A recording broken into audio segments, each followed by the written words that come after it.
We are mobilizing a broad coalition, including individuals and communities disproportionately impacted by HIV, to replace fear-based, stigmatizing laws that criminalizes HIV status with evidence-based, non-discriminatory laws that protect public health. We have so many organizations that are part of OHMM, and many of them are represented in the Zoom room right now and on Facebook Live. So we want to thank you for all that you do and all that you contribute. A special shout out to our Elizabeth Taylor AIDS Foundation, Artemis Agency, and XX Artists for their involvement in this production. Now we are asking everyone to remain muted until we get to the Q&A section, which we will unmute our participants today, but feel free to partake in conversations in the chat. The goals for today, what to expect. You should expect to learn about Ohio's HIV modernization efforts, understand why we need modernization now, educational insights from community leaders and advocates, and be asked and begged and inspired to pledge your support. Our goal for today, for this time together, this lunch movie date, is first to enjoy yourself, have fun, and hopefully learn something. Before you leave, please make sure to join the pledge that will drop in the chat and ask others to pledge their support by sharing on your social media. Now, this is a fun way to connect. If you hear a strong point, something that you don't even know, even a place that impacts you in that moment, go ahead and tweet out that with one of our unique hashtags that are on the screen here. Your tweets, your Facebook posts, your Instagram pictures, your shares, even visiting our website, which is right here, will enable us to spread the word like wildfire and connect to a broader audience for the modernization of these unfair and unjust laws. Okay, so usually I'll ask for a drum roll, but since I'm by myself and no one wants to flick the lights and roll the music, here we go. Take it away.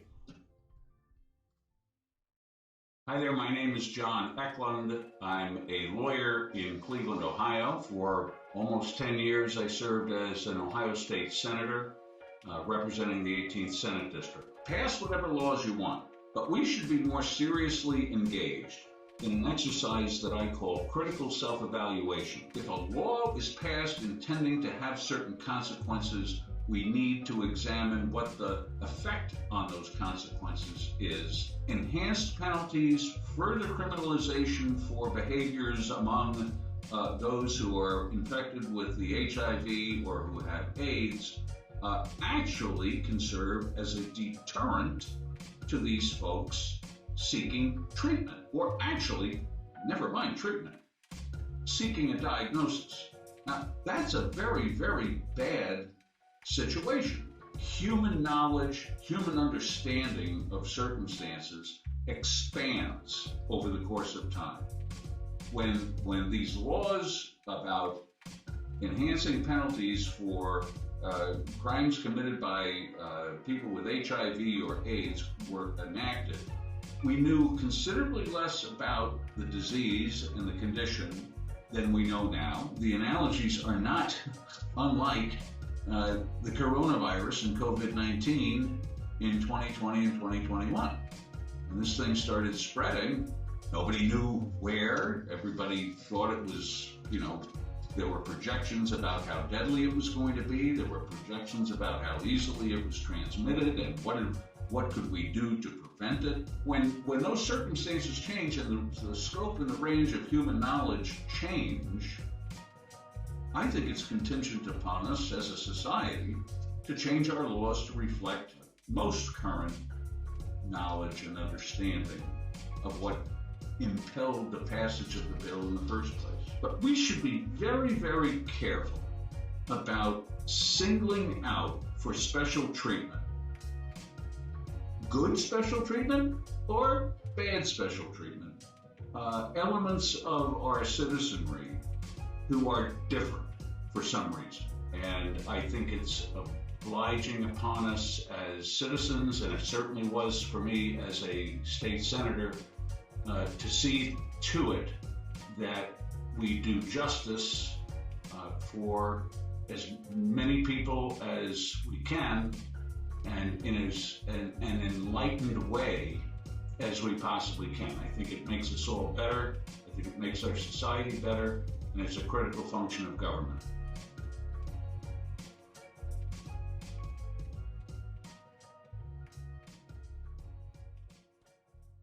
I'm trying to imagine a time when keeping a secret or hiding information helps public health, and right now I can't think of anything. Public health relies in large part on the public being informed.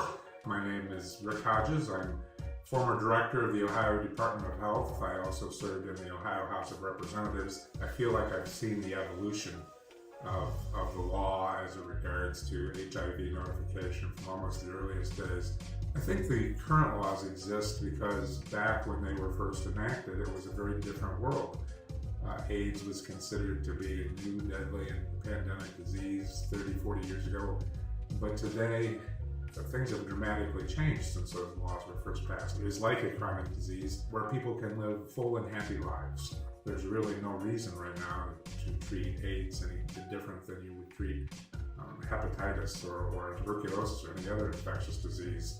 By treating the diseases the same way, we're treating the people the same way. This is a human issue that affects us all, regardless of which side of the aisle we're on. It's unfair to burden a certain population where we don't burden another population. And finally, I think it really, in a way, discourages people from coming to terms with their diagnosis, for seeking treatment, and for seeking help when the threat of a felony conviction is looming over them. I don't think it's good for anybody. And as I always say, secrets do not help me.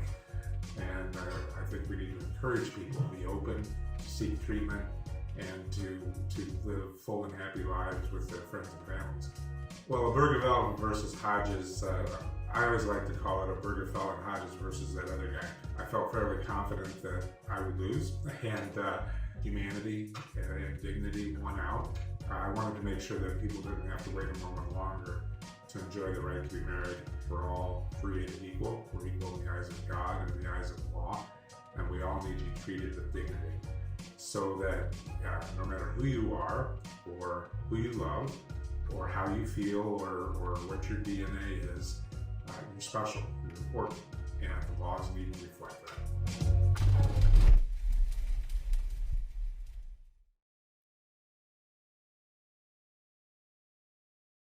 Your silence doesn't help you, and my silence won't help me, so it's better to speak. Hello, my name is Brian C. Jones. I'm a person who's been thriving with AIDS, going into my 38th year. Can you believe that? Ohio currently is considered a hot zone for prosecuting people living with HIV and AIDS. We do know that Black people and people that come uncovered carry the brunt of new diagnoses and those living with HIV and AIDS. But when it comes to looking at how the money is actually divvied up and where it's been sent to, it doesn't equal up. And HIV criminalization laws is just another notch in their belt of how they're going to imprison us. I didn't know about these laws, so I knew there were a lot of other people who were hiding in the shadows like me. I call what I was doing, I call it my Anne Frank syndrome. I was hiding somewhere, waiting for somebody to open the door and discover me. You hide in silence for so long that when you step out in the open, you don't know if the past is gonna creep up on you. You just don't know. And even today, I'm as open as a book about anybody can be about the status, but I still sleep on eggshells. I still wait to hear that knock on the door. And one person I met, and we were talking, I disclosed my status. They said, well, I'm glad you told me because I think I might have been exposed to HIV, XYZ. I said, well, if you ever need help, I'll go with you to get tested. So about 4 minutes later, the person called me and said, hi, I need your help. I said, great. I need somewhere to stay. I said, well, that wasn't the kind of help I was talking about. I told you I would go with you to get tested. I remember the conversation. You said you thought you had been exposed to HIV. They said, no. I remember that we had sex and you gave me HIV and I'm going to the police. I said, well, go ahead. Because we would have had to done at least hold hands. So you go right ahead and think you're going to do that. But just the fact that they thought that they could do that. It made you realize that a lot of people are being incarcerated just on a lie. But people living with HIV currently under the law that we have now, you're guilty until you prove yourself innocent and you have no defense. The fact that we as people living with HIV and AIDS just want to touch, just want to hug, just want to hold and feel human. And these laws take away that right from us. I'm not HIV positive. I'm a person living with HIV because I'm more than just my status. I don't have a disease. I have a virus. I didn't get infected. I contracted HIV.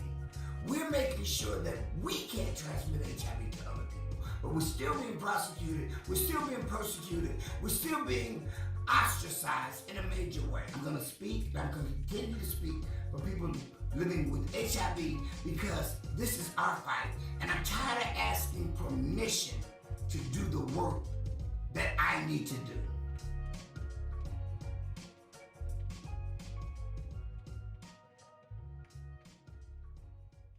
Here she comes. This is Gizmo.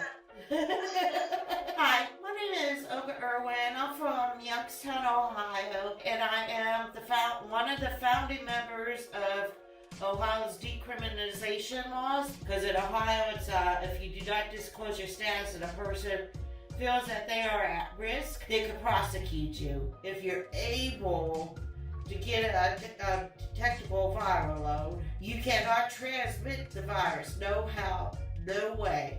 So there really is no need for this law right now to put us at risk for being prosecuted and put in jail. One act was actually out of deviance and jealousy. She liked a guy that one of my neighbor guys that I grew up with in my neighborhood, and he was in a band, and she liked him, and he wasn't giving her no time of day. And I talk very openly, and at bars I hand out condoms and where to go get tested at. And I'm very open about my status no matter what, when somebody asks, why are you doing this? And I tell them, well, she's seen an article in a piece of paper about me doing a lecture for Faith Day, HIV Faith Day. And about 2 weeks after that, I get a letter from the prosecutor's office to come down and talk. When I get there, there's this lady saying I put her at risk for getting HIV by hugging her when she's sweating. Now the second lady that accused me of putting her at risk for HIV was a masseuse. I want a free, full-hour masseuse. Filled out the paperwork when I went there, any your medical conditions, what medicines you're taking. And I put HIV. She called me like about an hour after I got home crying that I put her and her unborn baby at risk for HIV. I was not mad. I was upset, but I was not mad upset. Because I knew this was uneducated. And she found out about the laws, and she I got called down to the prosecutor's office again. This was not me even having sexual contact with the person. This was just me touching them, with them touching me. Plus, where I live on the border of Pennsylvania, and I live on the border of Virginia. Both of them have completely different HIV criminalization laws. Even if I go to PA and I carry my condoms with me to distribute for, safe sex, for a vet or something, that right there, I could get arrested for having too many condoms on me, because that is considered trick of the trade for sex work. So I could actually with the condoms, I could get arrested for sex work, and a person living with HIV get a higher sentence as a felony instead of a misdemeanor. Looking behind our backs and all that, did I disclose my status? Should I disclose my status? Is this person gonna prosecute me for just touching them on the arm? So that's why I fight like hell. Excuse my language, I fight like hell to change the laws.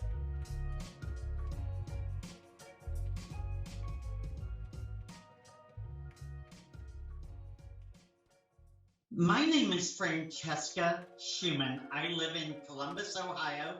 I am a trans woman, so now it's 21 years I've been living with HIV. Why are we criminalizing HIV with archaic laws on the books from the 1980s that have been disproven by science?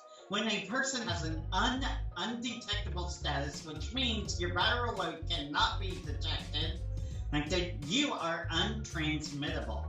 That means you are at 99.99999% of not transmitting the virus to someone else. If you are known to be HIV positive, you can be arrested just for loitering. Waiting on a friend can be considered loitering. If I'm walking with you and we're just having a conversation, if someone knows I'm HIV positive, they can say I'm soliciting you for sex and go to jail, which is loitering and solicitation.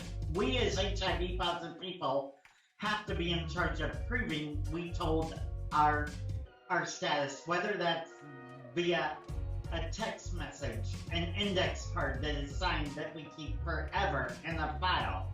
I have text messages going back from 1999 and keep it somewhere safe, whether that's with a case manager in your file at the agency, whatever. Find a safe space because it becomes on you. Unless it was a meeting I was attending, I wasn't going. Unless I knew there were people around there who knew my status and were for me, I was not going. I would have to have people go to the grocery store with me because I was in so much fear. And we need to educate people. We need more education. We need to eliminate the fear so that people can find themselves sex-worthy once again. People are sex-worthy. We are created to have sex, enjoy sex, be loved, be in love, be valued, be seen, be heard, be held, be touched. Of course, we have a right to pursue happiness. So I encourage you to go chase your happiness. Get your happiness. Let's talk about what you learned. How did this help you? What changed to motivate you to join our fight, to decriminalize HIV?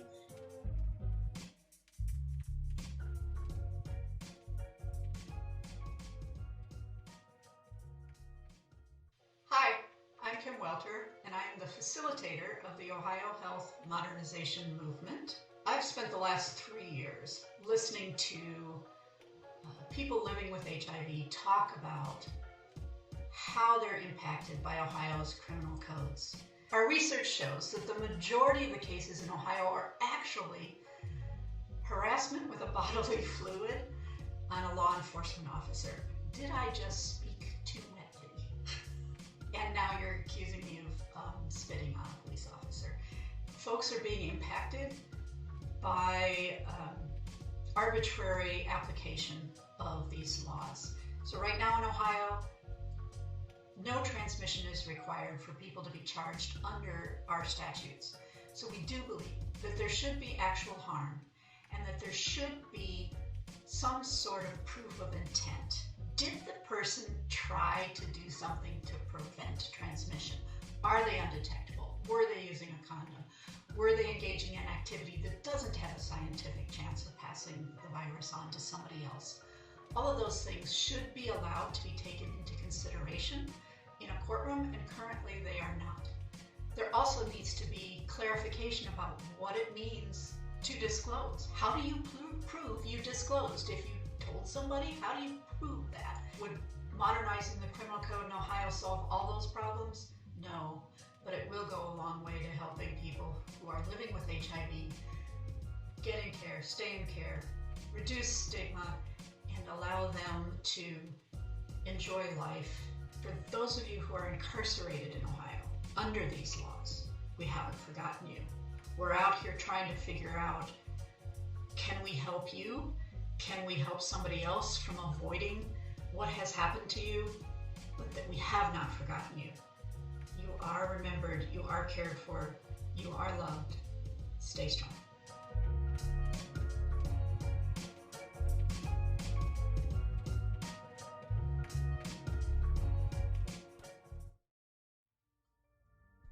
Wow. Wow. Yes. Thank you. You are loved.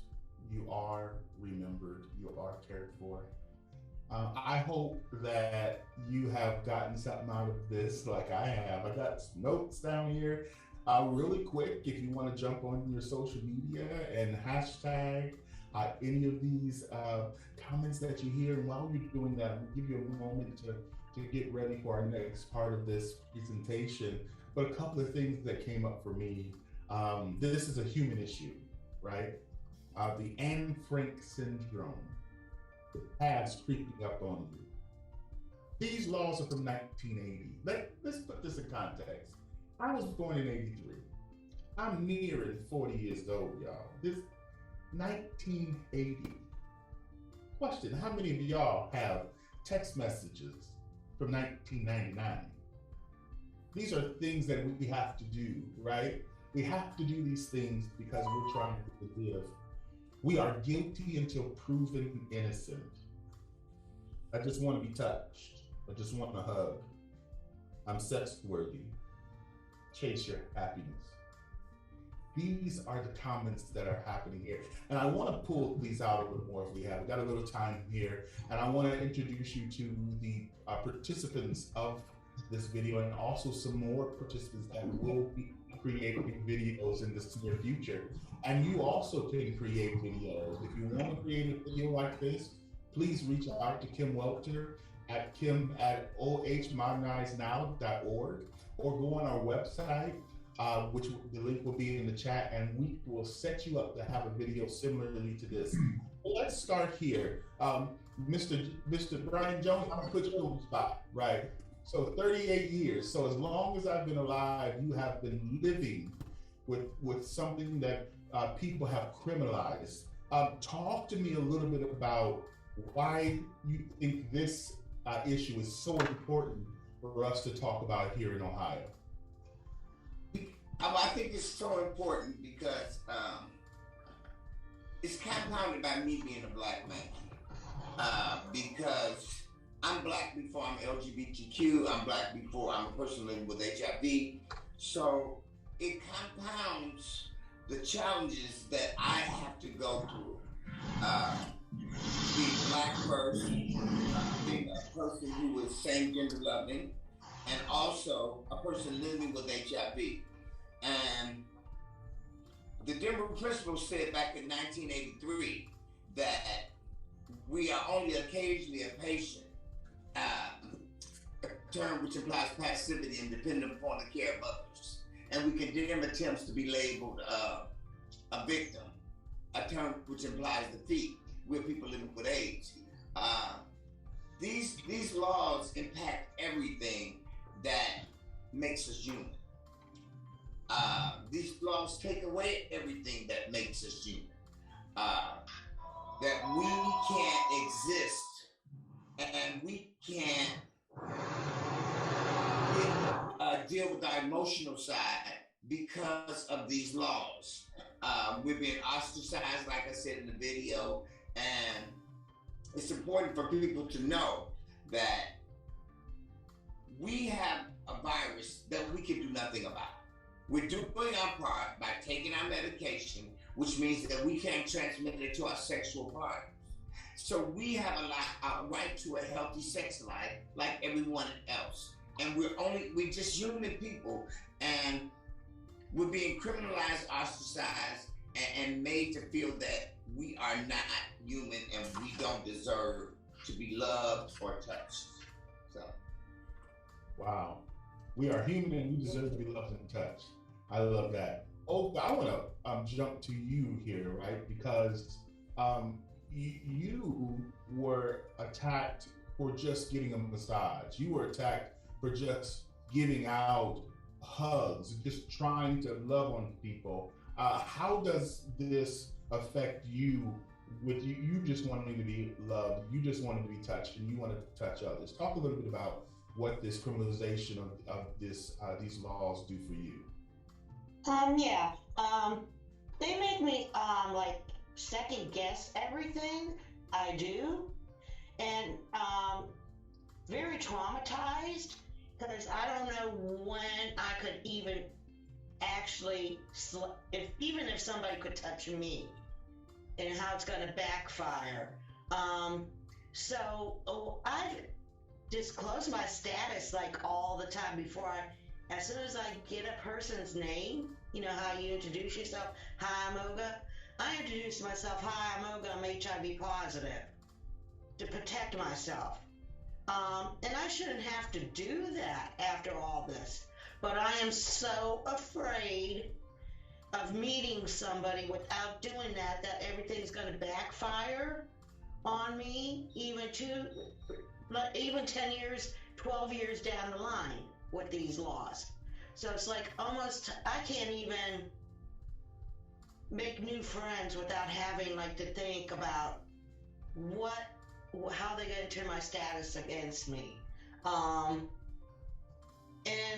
if I'm just afraid to make friends with somebody, I fear for other women out there about this, how this keeps them in bad relationships that could be used against them, a he, she, she situation. You know, you could be with a partner maybe 10, 15 years and they turn that up against you. Hey, she never disclosed her status to me. Or when we started, and it's not well, she disclosed her status to me after we had sex or intimate contact 5 years after we've already been together. And I could still be prosecuted, and they could. So they could use that, your partner could use that as a revenge. So it's like, and your friends, who you thought were your friends, could use that as revenge too down the line. Because I don't think in Ohio that there is no statute of limitation when they could try to prosecute you. So I'm always looking over my shoulder, and I'm a very loving, hugging, touching person since the day I was born, and I gotta stifle that. And I shouldn't. Wow. Thank you so much for that.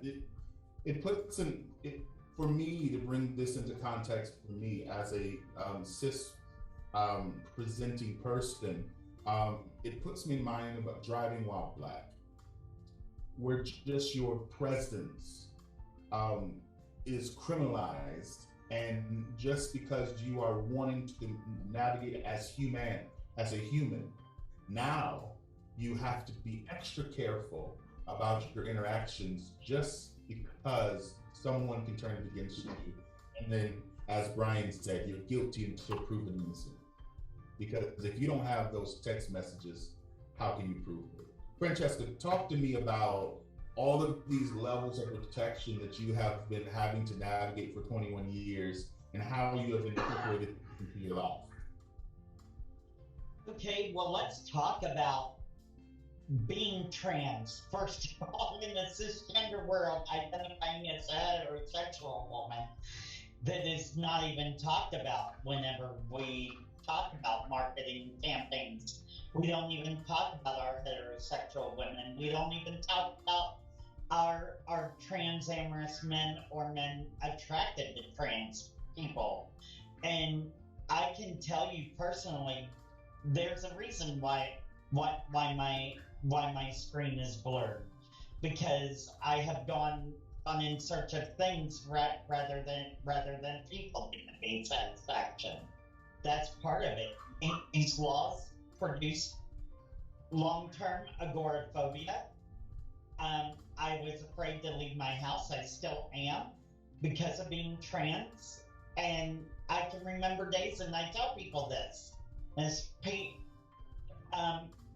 where I'm from in Florida, and many states still, if you're a male living as female, and we still have laws on the books where you have to have so many articles of male clothing on.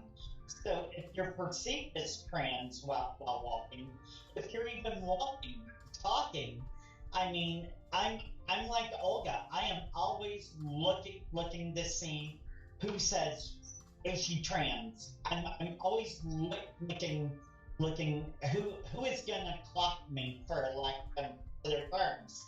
who is gonna figure it out? Who's gonna call me a derogatory term while I'm shopping? I'm always afraid. Can I leave home safely and come back safely to my dog, whom I love? It's a fear of just stepping outside. We all have a fear, and for a lack of, I find so many intersections in my world where we as trans women have had to be involved in sex work for survival, just for basic survival. So these laws prevent people from even being tested, because when you tell someone I am living with HIV, if I don't tell you, I can go to jail. Well, now when you tell someone that, or you tell someone who is black, brown, who may be interested in dating you, it just puts them at more risk, and they're like, no, I'm not dealing with that. If you have to live with this burden on you, I have enough stuff dealing with me as a black man, as a brown man, and many times I see myself as the only trans identity showing up at the table, and because of the issues that my sisters of color have to deal with, and many of them have to survive by doing sex work still. They are caught up in the sex work trade, and they just cannot risk being tested and knowing status take food out of their mouth. It's about survival, and so yeah, being trans is very, very scary. I've had numerous conversations with people, and we find relatability to where I can relate with them as persons of color, yet we may not understand each other, but it brings us closer when we can share a common bond of that relatability. It's very, very scary, and it's very, very traumatizing to even leave home some days. And even though I drive, I still have days when I try to call somebody and say, I just can't do this on my own. I need you to go with me. It's incredibly traumatizing. Thank you for that, and thank you for sharing a little bit about yourself and the things that you have to fight on a daily basis. I appreciate your voice at the table for our trans-expansive siblings, because when we're in this world, especially when we have all this in our minds, there are times when we forget about the others. We forget about those who are connected with us. I want to bring in Miss Naima. She has not yet released her video for us, but we have her and Mr. William Booth that will be adding these videos. And really quick, while we get them online, I wanna put in the chat again the link to the play. We just want to know what your voice. We got a little background noise there. We just want to hear that we want to put your voice with our voice, right? We want to let people know that there are those who are looking at this, those who are thinking about these particular things. Naomi, can you share a little bit about the reason why you wanted to lift up your story in video form, and why does this impact you so much? So for me, it's twofold. One, as like Brian said, being black first and being a woman, it compounds the issue. But also me being a social worker, wanting to help other people living with HIV, it makes it complicated. And then for me, I can tend to be a little angry because I feel as though the whole concept should be two-sided. If you're having consensual sex with someone, and whether they know your status or not, they should be asking you questions about your life. What happened to personal responsibility? It looks like the responsibility and the weight of it is only on the person living with, and it should be equal. Because you should be asking me questions about my past history as I should be asking you questions.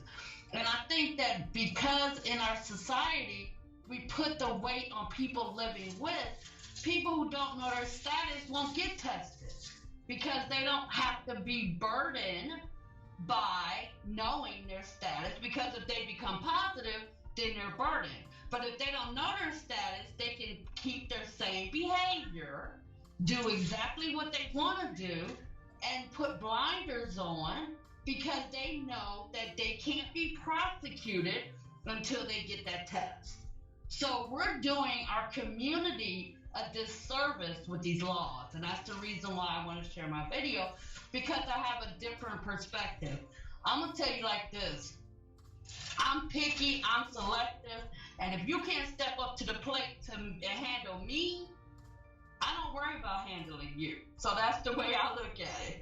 But what I do see is that we as a society needs to take the stigma off of this. We need to take the laws and modernize them because we want people to get tested.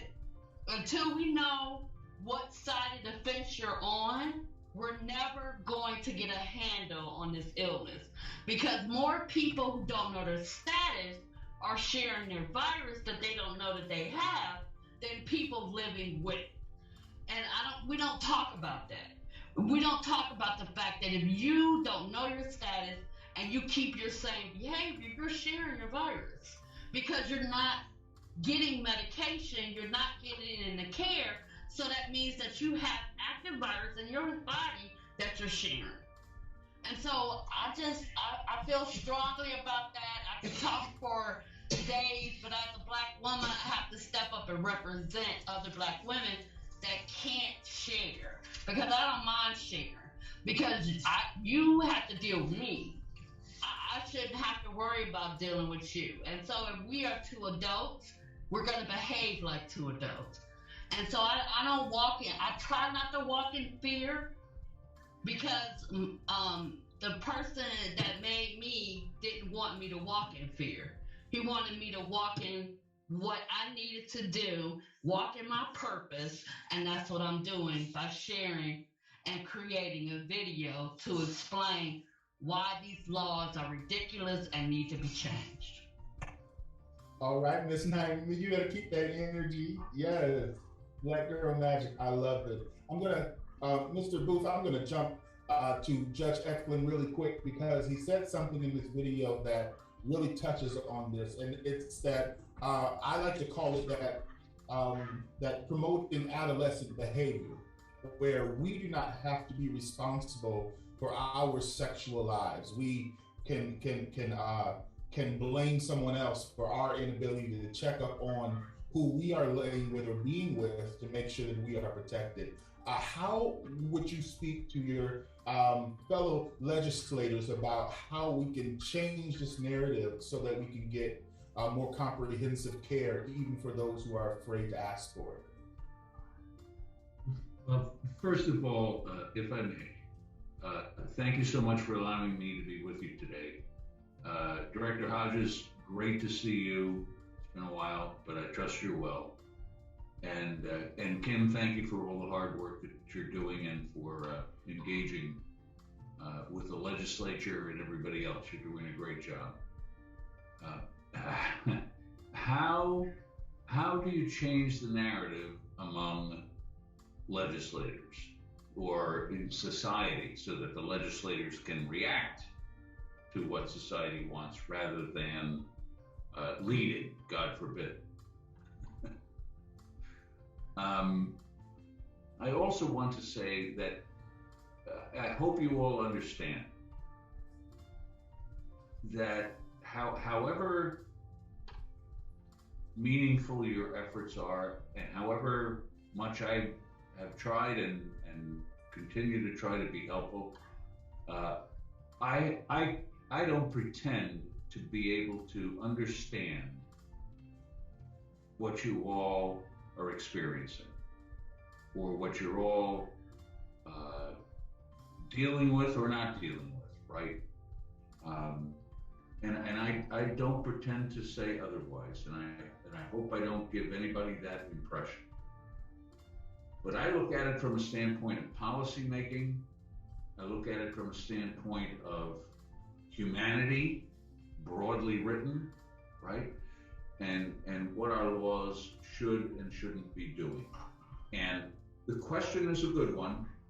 How do we change people's perspective on all of this stuff? And I'm going to be candid with you.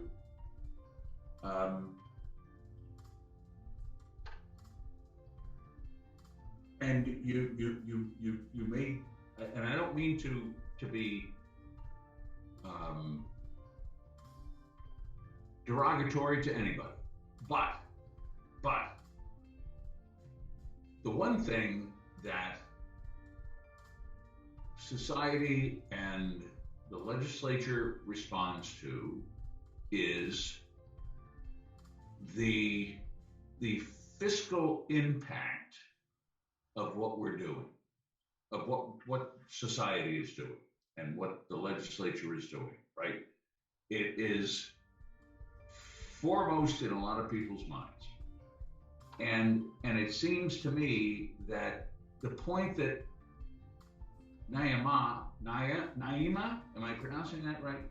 Made is terribly, terribly important, which is that some of these laws that were enacted so very, very long ago are having the effect of inhibiting or discouraging people from getting a diagnosis, a treatment, and whatever help they need, okay? Which perpetuates the transmission of the virus, which inhibits people changing their behaviors, which, guess what, imposes greater, not just the personal costs on you folks, which I cannot, as I said, express my appreciation for, but this is a societal issue. And if we're not all pulling on the oars in the same direction on all levels, it's not going to get materially better. And I think that if you can put that message together to your society as a whole, but particularly to legislators, and say, look, this isn't about moral judgments about who's good or who's evil or who's bad or who's not or anything else. It's about the responsible conduct of the people's business, number one. Now, you can also add all the other advocacy onto it that one wants, and one might be, say, listen, why should we have any crime that for which the penalty is enhanced because of the status of the accused? How do we do that? Why do we do that? Where else in the criminal code in Ohio do we do that? And I'm hard pressed. There aren't many. We do enough of sort of the reciprocal of that is we have all manner of penalty enhancement criminal laws in Ohio based upon the status of the victim. Well, the victim was the driver of a Metropolitan Transit Authority bus. Therefore, when somebody gets on and knocks him over the head with a sock full of rocks, there's an enhanced penalty. That's a law in Ohio, by the way. I don't think that that's a terribly good thing to be doing either. All of this penalty enhancement and increasing the prospects that people will be sent at some point in time to prison is bad social policy, and it's bad fiscal policy. And I don't mean to sound hard-hearted about it, but it's also, and I'll leave to Director Hodges the answer to this one. It's probably bad public health policy too, but that's a long answer to a short question, and I hope it's helpful. And I'm happy to answer anything else that you have and offer any other thoughts that you have. And God bless you all. Absolutely.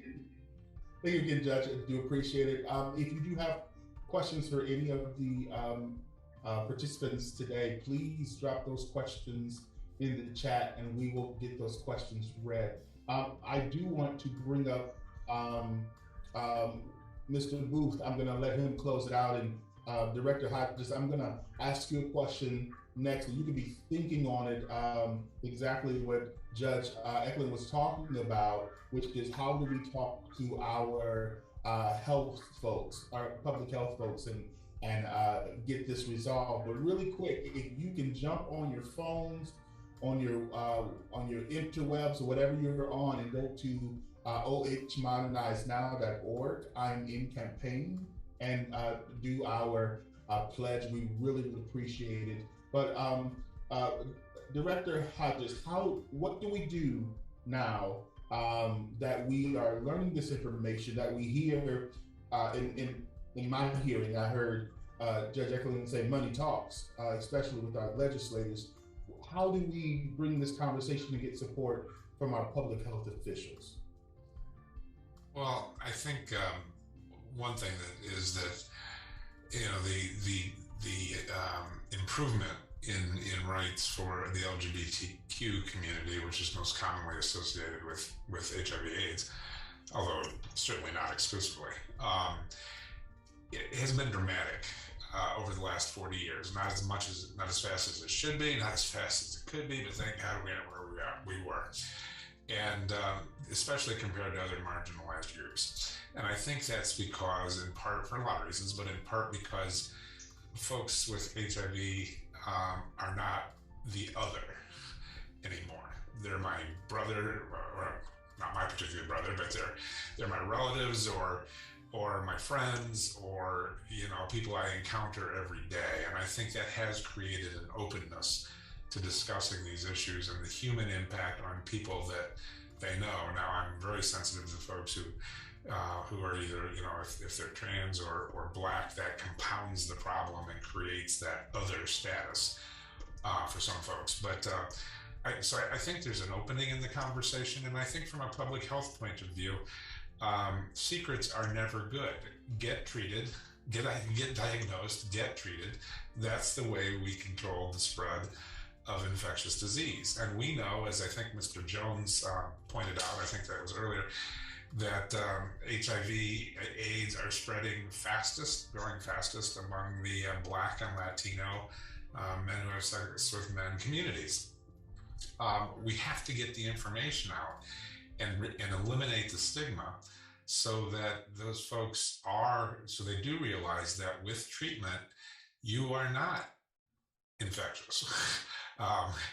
And I find it fascinating and ironic, and I don't want to bring in another contentious issue to this conversation, but as we deal with COVID, for some reason, reckless endangerment of somebody else's health with COVID is a constitutional right, and for some people it's even in the Bible. But taking the necessary steps as you have to protect other people from risk, for some reason, still makes you liable to a felony. As Senator Eklund, or Judge Eklund, said, and I really have to commend him, because I honestly believe that he's the poster child for what's wrong with term limits. But think about, let's not make law out of emotion or based on what we think of that group being the other. Let's look at the consequences, both intended and unintended, that have been exposed over time. And the unintended consequences of this law have now made it untenable. And I think most people, when you get them to think and listen, will be open to that conversation. Thank you so much. Now, I tell people all the time, the only time that a preacher wants to preach is when something is being said good and something's being said bad. And let me tell you, there's some good stuff on here today. So thank you. We are not the other. I want to say that out loud, and I really want to put that in the spirits of everyone there. We are not the other. We are not the exception to the rule. Our lives matter as well. So, William Booth, I leave you, not the best for last, I would say, but all of us have been doing wonderful today. But how can we wrap this all up? Can you give a call to action to why others need to follow in your example and make these videos to help push this agenda? Okay, one of the things that I realized once I was diagnosed that I thought of other people in a different classification. You know, I was not one of those people. I was a professional person who had a great business, was doing super, um, not thinking that I was one of those people that could possibly have. So the biggest thing that a person could do today is put themselves in the shoes of someone living with it. That's what I had to do, and I had to accept the fact that I was not one of those dirty people. I was not one of those, and I should not judge anyone else. And then looking at the situation with the laws, it's almost like the laws were made for people who were dirty, you know, who weren't living a good life, who were not. I was not a person like that, so that's why I said I had to get involved and start talking and start speaking about how can we change these laws so that we can change the stigma that goes along with it and make ourselves a part of the community and not a push aside away from the community. I'm so thankful for the modernization, Ohio health modernization situation, because we are working towards trying to get to that point where we can get those laws changed, but we can't do it by ourselves. But I'm gonna continue opening my mouth and talking about it. I'm not ashamed that I live with HIV, and we got to get to that point where people are not ashamed of living with it and get themselves tested. I'm a healthy person because I did accept it. I'm on my medication. I'm undetectable. U equals U. I can't give it to anyone. So I just feel like we all living with. That's number one. And then at the same time, let's help change these laws. If this is something that is stopping people from getting involved, we all need to get involved. And I'll get off my soapbox, and hopefully that helps someone think about what they can do and what they can't do. I'm always telling people, let's get involved. Don't just talk about it, do something about We all need to get involved. Don't just talk about something, do something about it. My grandma used to say, I can't hear what you're saying for seeing what you're doing. And if you really are about us, let's work together. So one of the call to actions that you can have here is you can go on our website and sign our pledge saying that you are willing to put your hands and feet to this work. You can also share our information out to your friends and let everyone that you know that these laws are on the books, and these laws are unjust, they are unscientific, and they are untrue. So I do want to thank all our participants for this fantastic premiere. Wasn't it just amazing? Wasn't it just amazing? Put your thanks in the chat if you would. And I also want to thank again the Elizabeth Taylor Foundation. Also, I want to thank the Artemis Agency and the XX Artists for helping us to put these phenomenal videos together. We really do appreciate you. Now, before we leave, and we're almost out of time here, I want to make sure that you pledge, like I said, with us that we can continue this work together. We dropped the link in the chat. We also dropped Kim's email. If you want to reach out to any of our speakers that were here today or find out more information, we ask that you do not contact them on social media, but rather go through our channels so that we can get to them in a timely manner and in a respectful way. Once again, the facilitator's email is kim@ohmodernizednow.org. And also, please join us on Facebook, like our group, share our posts. We are really just trying to get the word out, like Mr. Booth said, and we really want to make sure that everyone that has the ability to help us will be there to help us. I thank you again. I am JM signing off, and I want you to have a wonderful day. Bye-bye.